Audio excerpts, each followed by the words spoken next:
Death Valley, a land of extremes.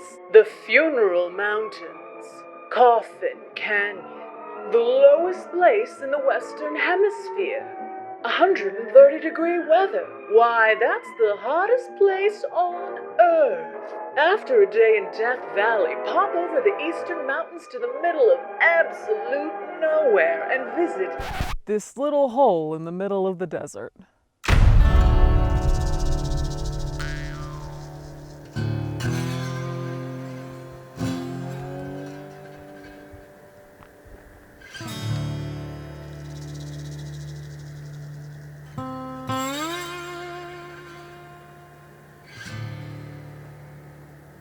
I wish to speak now to one person and one person alone, and that person is Rolf Hirsch. Rolf Hirsch came to visit the Devil's Hole and gave it 1 star, saying, quote, "Nothing spectacular." To be fair to Rolf, this is a caged walkway surrounded by a chain link fence over a tiny little hole in the middle of the desert, but if we do our job right today, we are going to convince you, Rolf, that that little hole is intellectually and emotionally and historically spectacular. What if I told you that that little hole contained magically missing corpses, Charles Manson's race strategy, and the rarest fish in the world? Would that be worth 5 stars? Well, maybe. We're sure gonna try. It's hard to imagine that the land around the Devil's Hole, now known as Ash Meadows National Wildlife Refuge, wasn't always a desert. 10 to 12,000 years ago, Death Valley and its environs were home to enormous bodies of water, lakes miles long and hundreds of feet deep. But in those tens of thousands of years, the water and all the animal life it supported have mostly disappeared. Species that have survived against all odds did so by stealing away to small nooks and crannies in Death Valley. The Devil's Hole is just one such nook, a 60,000-year-old geothermal pool described as a gash in the earth, unassuming, deceptively tiny. Well, it was unassuming. Now it's surrounded by security cameras and barbed wire. The water in the hole is warm, up to 100 and consistently around 93 degrees Fahrenheit or 34 degrees Celsius. It's saltier than the ocean. It's deprived of most oxygen, only gets a few hours of direct sunlight a day. Truly no animal life would find the pool hospitable. Hold my beer, said Saprinodon diabolus, or the Devil's Hole pupfish. These adorable desert cuties have been thriving in Devil's Hole for thousands of years. Wait, is this video about fish? Yes, it's about a fish, but existentially, it's a tale of humans' insatiable desire to meddle with mortality and death. Sure it is. Let me emphasize this. The Devil's Hole pupfish can only exist at the Devil's Hole. I'm not being dramatic. The pupfish are the smallest, most isolated vertebrate population in the world. No one can even say how they got there. Were the original indigenous tribes in the area intentionally moving pupfish? Carried by an ancient stream? Overflowing water levels? I don't know, alien stuff? As for the pupfish themselves, they are mild-mannered, bright blue or olive-colored, less than 2 inches long, biologically unique, and less than 200 in number. Conservationists have tried to preserve this specific subspecies by moving them to other, larger desert pools, and hoping they'll fortify their stock by breeding with other kinds of pupfish. And it never works. One species they've tried to put them with are the Amargosa pupfish. The Amargosa are the larger, pushier cousins of the Devil's Hole pupfish. They're tenacious, they're territorial, they're survivors. And when bred with the Devil's Hole pupfish, the dominant characteristics of the Amargosa pupfish take over, and the Devil's Hole pupfish just become Amargosa pupfish. The Devil's Hole pupfish, on the other hand, are like the Bratz doll version of the Amargosa pupfish. They maintain multiple juvenile characteristics into adulthood, so they've got these big Cupid doll eyes and big heads and little fins. They're just smaller, they're not territorial, they're a little needy, they're just trying to be your friend. They're like those little teacup Pomeranians. Just defenseless. I should mention there was another subspecies, the Tecopa pupfish, that lived in the nearby Tecopa hot springs. They were able to thrive in waters as hot as 108 degrees Fahrenheit. These were a tough fish, but they were no match for the spa and bathhouse that humans came in and built in 1965. And they're destroyed now, they're gone. But here's the question we will keep coming back to. So what? My point exactly. Many conservationists mourned the loss of the Tecopa pupfish, but when the biologist Christopher Norment asked a worker at the Tecopa hot spring about the pupfish, their response was, I think they were pretty tiny. Not much good for anything. You couldn't eat them. Not like trout. That's what I'm talking about. Is that the question we should be asking when deciding whether or not a species deserves saving? What purpose do they serve for people? Can we eat them? Like, can we make them into fish sticks? That's what I'm talking about. Or is the question more, is it our fault that they're dying? Is this on humanity and our desire for sprawl and building targets and hot springs bathhouses? I love Target. So the Devil's Hole pupfish, the specialist pupfish of them all, have to live at the Devil's Hole.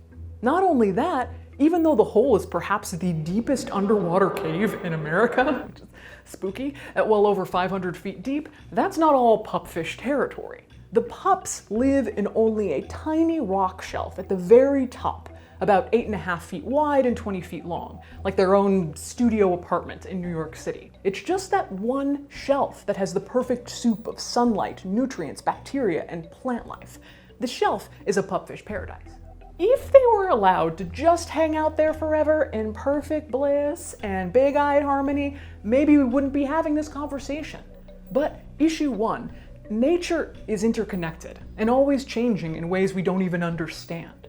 For example, the veins and arteries of the Devil's Hole complex reach much further than the wee opening at the top would suggest. Earthquakes happening all around the world can be recorded at the Devil's Hole. In 2012, a 7.4 magnitude earthquake struck Oaxaca, Mexico, causing waves up to 5 feet to lap at the walls of the Devil's Hole, flushing away debris from the pupfish's habitat. And issue two, humans have always been drawn by the mysterious pull of this Devil's Hole. Jim Houts, a diver who mapped the hole in 1965 and completed over 300 dives there, said, "It's beautiful in there. It goes straight down like a pipe and then opens into a room. And the bottom of the room, it narrows into another tube, and at the end of the tube, it opens again into something else. We don't know what the next room is, or if it's even a room at all. It's like infinity." Alan Riggs, who dove Devil's Hole in 1976, called it like being the first person to enter a fresh-opened Egyptian tomb. The tomb comparison is apt. The indigenous Timbisha Shoshone tribe have a myth that if a person lingers too long at the mouth of the Devil's Hole, creatures known as water babies would grab them and swallow them up. Heh, sure, whatever. On a June night in 1965, 19-year-old Paul Giancontieri and his 20-year-old brother-in-law David Rose and their friends, brothers Bill and Jack Alter, crawled under the fencing that enclosed Devil's Hole, donned scuba equipment, tromped past the pupfish, and dove in. Descending into the darkness, even with bright diving lights, Bill and David became separated from Paul. Said Jim Houts, who would end up being one of the rescue divers for this incident, "Once you're round that first bend at 90 feet, you don't know what dark is." When, after midnight, Paul did not surface, Bill and David dove again to search for him. But at around 175 feet, Bill also lost sight of David. Neither Paul nor David would ever surface again. A rescue team of divers was dispatched in the hopes that Paul and David had found one of the air pockets that exist in the caverns. As we know from that dramatic rescue in Thailand in 2018, small air pockets can save lives. But the search was called off after 36 hours. The only remnants of the divers they ever found being a mask, a snorkel, and a flashlight tied at 100 feet in a vain attempt to mark the way out. Really thought we'd get through this year without another terrifying cave diving tragedy, but I think this year taught us you can't always get what you want. Duh. Then, just a few years after the two boys vanished into the Devil's Hole, and just months before the infamous Manson family murders terrorized Los Angeles in the summer of 1969, Charles Manson shows up at the Devil's Hole. Manson loved Devil's Hole. He talked about it in multiple songs. It's deeper than the Devil's Hole. If we get copyright claimed for a Charles Manson song, I swear to God.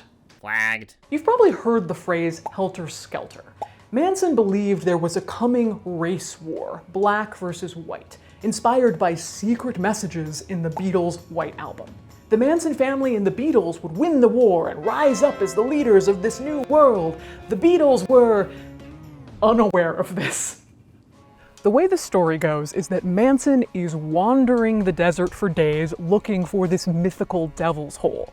And when he gets here, he sits at the entrance and meditates for 3 days. And what comes to him is that all the water in the Devil's Hole has to go. It has to be drained out. Because the water is blocking the entrance to this underground cavern. An underground paradise beneath Death Valley where water from a lake would give everlasting life, and you could eat a fruit from 12 magical trees, a different one for every month of the year. This is where his followers are going to seek shelter during this helter-skelter, this apocalyptic race war. And then when it's all over, they will emerge above ground into a purified world. But he was arrested before he could drain the Devil's Hole and make it his apocalypse bunker. But it turns out Manson wasn't the only one looking to drain the hole of water. That's right, also thought we'd make it through the year without another deep dive into water politics. It's what, March? Who even knows anymore?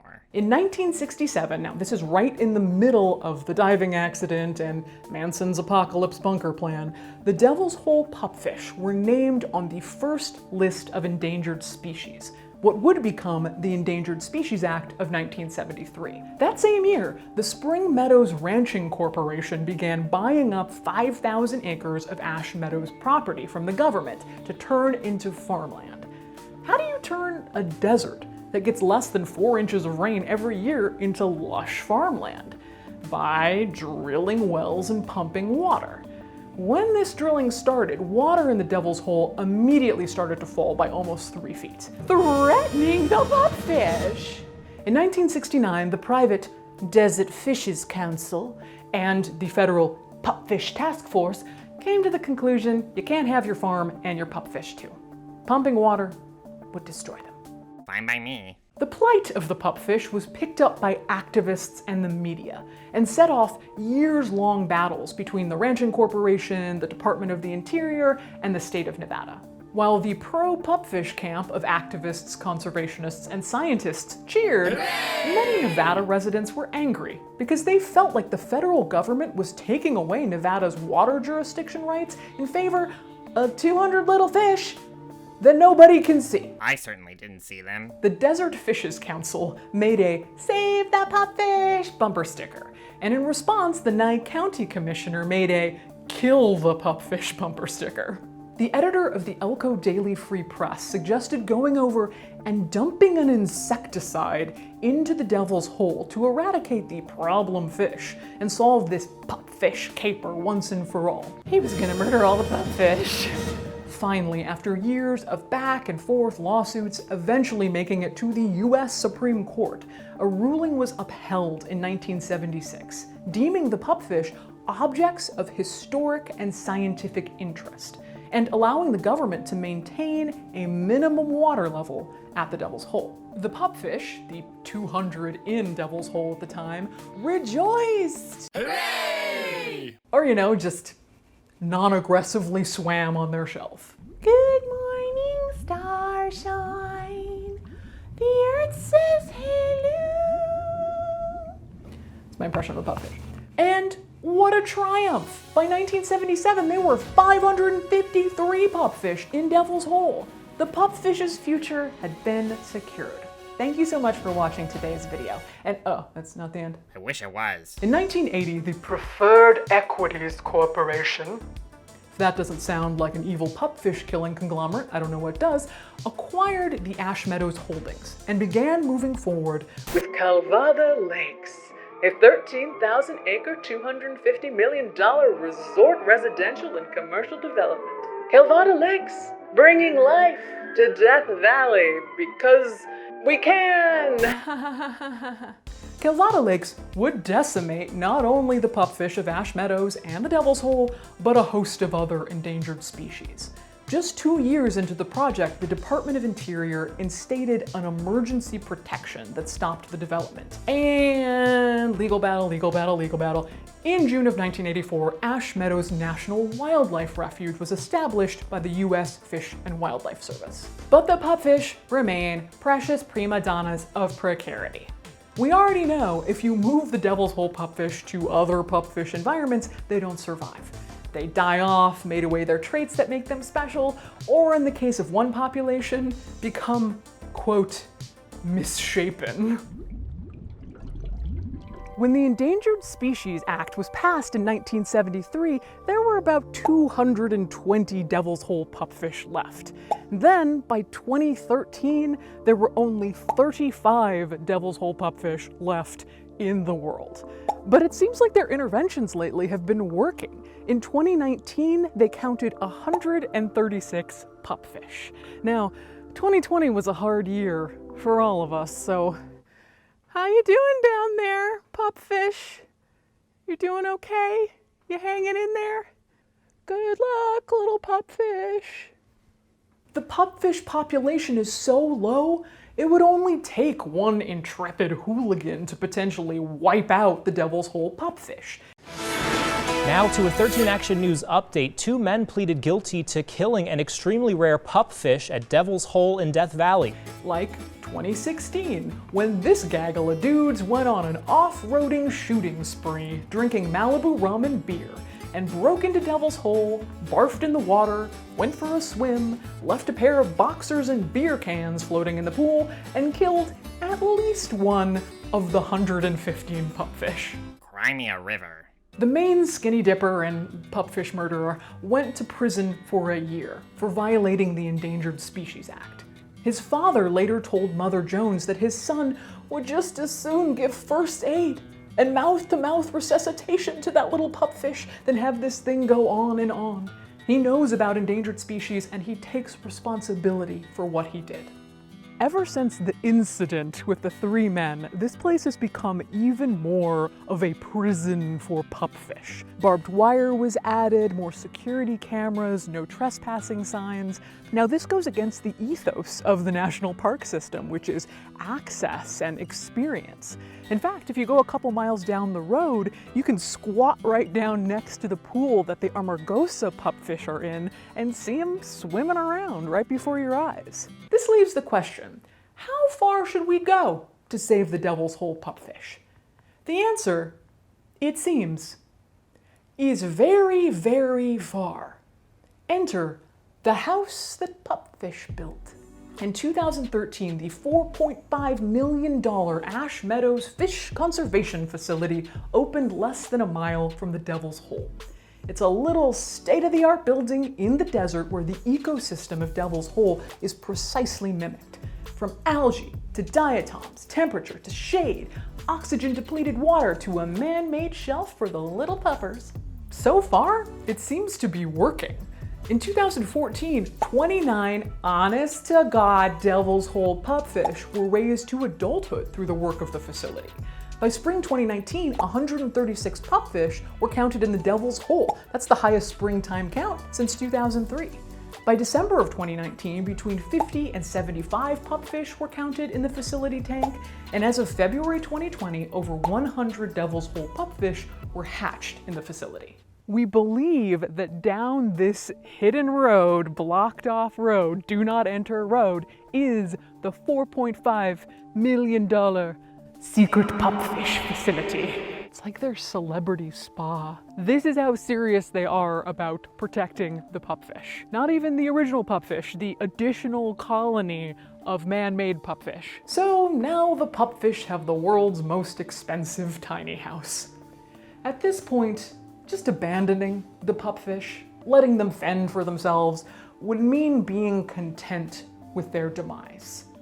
And we are not content with their demise. Their food, their habitat, their well-being are closely monitored by government scientists. The pupfish basically have a staff. But, and I'm being intentionally provocative here, is death so bad? I don't know, you tell me. You're the mortician. We've done our best for the pupfish. We've stopped the big bad corporations from depleting their habitat.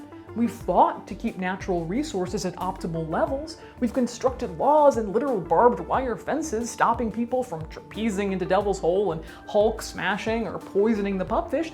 We've done a lot. And still, the pupfish are inclined to paddle off this mortal coil. I still don't care. Now, nobody wants the pupfish to die. Kill the pupfish. Okay, well, most people don't want the pupfish to die. I'm trying to keep an open mind here because my natural tendency is to say, throw all the money at the conservation. No money for war machines. Save the pupfish. But if you're already pro-development, pro-business, animal apathetic, I can see why the $4.5 million pupfish house is going to seem like some wacky liberal latte drinking conservationist nonsense. I see you seeing me, and yeah, you're correct. I always am. At the end of the day, where I come down, and there is nuance here, of course, feel free to disagree, is that there is something highly unique about the Devil's Hole, and highly unique about these extremely rare little pupfish. Whether or not you value them, whether or not you think they'd make good fish sticks, their rarity, their divergence, their small little habitat make them special. And it's exciting to be able to use science and human ingenuity to save something special. Those who say, let's not do anything, are essentially arguing that large-scale corporate ranching, or more suburban sprawl, or gas stations, or casinos are more special than the pupfish. I think we all know gas stations aren't more special than the pupfish. All right, Rolf, do your worst. Where are we now? 3 stars? For effort at least? Come on, Rolf. Heh, dream on. Hashtag Justice for the Devil's Hole Google rating. This video was made with generous donations from death enthusiasts just like you. Good vibes to the pupfish. Woo, yeah, woohoo. I'm sending my good vibes to the pupfish. And you feel like the Devil's Hole, woohoo. Which threatens the pupfish, which threatens the pupfish. Strong Pisces energy to the pupfish. Again, once more with feeling. Strong Pisces energy to the pupfish. I really do feel like I have a